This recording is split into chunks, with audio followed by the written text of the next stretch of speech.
Apoie a Brasil Paralelo. Investindo apenas R$10 mensais, você se torna um membro patriota e ganha 15 dias de acesso ao nosso melhor plano como cortesia. Clique no link da descrição e saiba mais.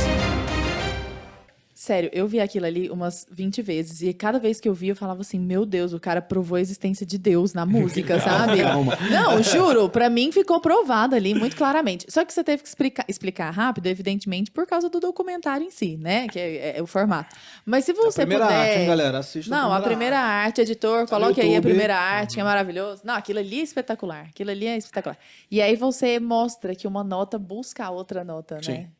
Explica isso pra nós. Aquilo ali é sensacional. Explica sem o teclado agora. Basicamente, o que eu estou explicando ali é que existem forças que antecedem. Existe uma organização que antecede a manifestação das coisas no mundo material, sem a qual o mundo material não seria possível. Os existencialistas vão olhar para a existência antes da essência. Tipo, eu trato justamente tipo, da essência antes. Tipo, a coisa precisa ser verdade antes que ela aconteça, do contrário ela não pode ser. Como se fosse uma matriz da qual nós partíssemos, as receitas. Exato, isso é o que a gente chama de logos. Né? Sim. Então, na música isso se manifesta muito obviamente, por toda vez que a gente escuta uma melodia. Talvez em outras artes, né? Tudo bem, nas artes visuais existe existe um logos, mas ele é um pouco mais matemático, um pouco mais abstrato. Tipo, na música ele dá um trigger direto, assim. Tipo, cognoscível, né? Assim, tipo, você toca a nota errada ali e você sabe, tipo, eita, isso aqui... O cara pode ser isso até aqui não... leigo, ele percebe que não faz sentido aquela sequência, Isso aqui não né? faz sentido, então tipo, tem alguma coisa estranha aqui, tem alguma coisa... Né? Da mesma forma, você está escutando a harmonia, né? Que são os diversos tons interagindo entre si verticalmente, e você vai perceber que tipo existem movimentos de tensão e de resolução. Basicamente toda a nossa música tonal ocidental, tipo, ela é baseada nisso. Algumas pessoas vão dizer, mas isso é só a música ocidental. Não, mesmo se você pegar a música japonesa, javanesa, indiana, embora elas não tenham o mesmo esquema harmônico nosso, né, porque eles não têm o temperamento, eles não têm os 12 semitons por igual, assim, então, tipo, você sempre vai ver, pega a música indiana, você vai ter, tipo, uma base e você vai ter uma melodia que flutua, que todas as notas que estão ali, por mais... diferentes que elas sejam das nossas em termos de frequência, elas estão se relacionando com aquela ali, e ali você continua sentindo forças. Não existe música sem caráter dinâmico, sem essa ideia como de que... se fosse a vida da música. Assim. Exato. Não existe música sem caráter dinâmico, que é a ideia de completude e de incompletude. Né? De verdade e algo que tende à verdade. Não vou nem dizer de mentira, né? Para não entrar num dualismo, assim, tipo, mas de verdade e de uma verdade menor.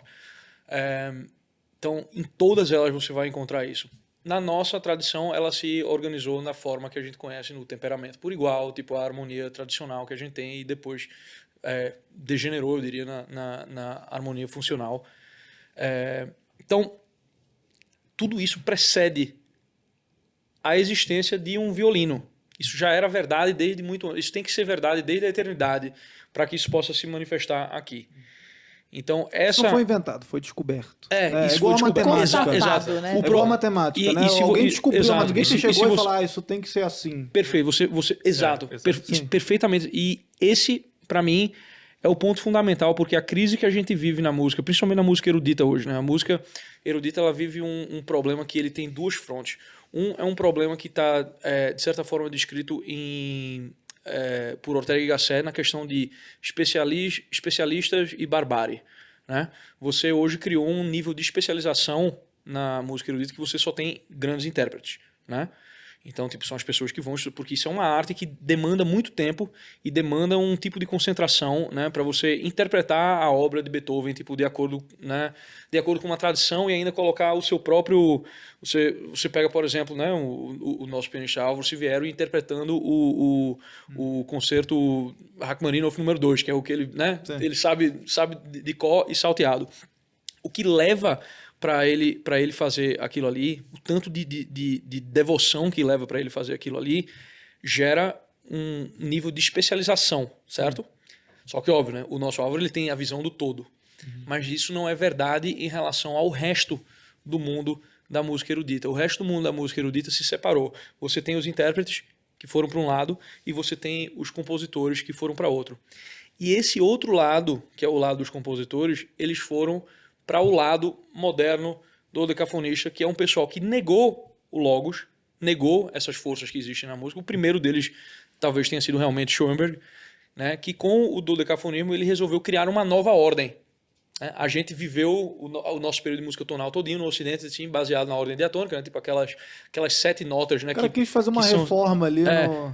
Aquelas 7 notas que são tão simbólicas que, tipo, os 7 dias da criação têm a mesma ordem. Tá entendendo? Tipo, eles vão do período de atividade até o período de descanso. Tipo, na nossa música tem isso também. E ele resolve, tipo, eu vou criar uma nova ordem diatônica. Uma não baseada no Logos, mas baseada na matemática da cabeça dele, que foi botar os 12 tons para serem iguais entre si, e nenhum tem prioridade sobre o outro, nenhuma nota aponta mais para outra, nenhuma força mais, tipo, eu quero vir para essa aqui. Sim, então, você não tem mais harmonia, você tem apenas simultaneidade. Isso aí gerou, tipo, o Schoenberg, quando fez isso, ele achava que, tipo, isso ia ser o futuro, né, que ele estava prevendo como as pessoas iam reagir e que no futuro as pessoas iam assoviar a música do decafônica. Não foi isso que aconteceu.